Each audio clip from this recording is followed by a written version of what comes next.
So today let's explore on the impulsive nature. Definitely everyone has it, especially the pre-enlightenment journey. It is there. We can especially see in the heated situation. When the situation is um, conflicted, the impulsive nature comes out. It comes out simply to protect the identification, to protect uh, our ingrained belief. And this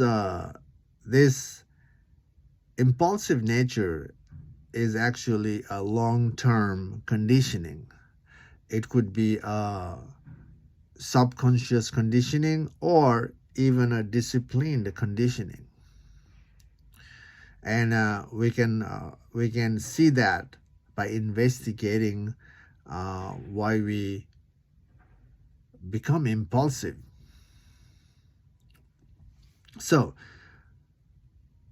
and the reason to investigate the impulsive nature is because notice every time we are impulsive, most of the time we get caught up in the conflict, and then we create further drama and end up creating a division, end up creating further conflict rather than the solution, isn't it? And from the impulsive nature, most of the time the result is not so good, and from that impulsive moment, we also end up regretting later.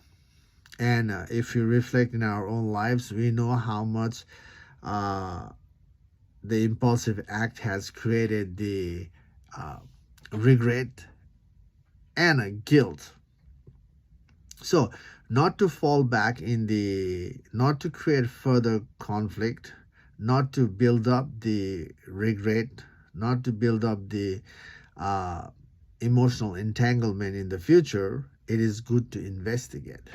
Now, definitely, you can see the impulsive nature in you. Now, today, take a look at it. Acknowledge you have it. It comes out in the heated situation. Uh, and you ask yourself, why do I participate impulsively in the moment? Why do I act impulsively?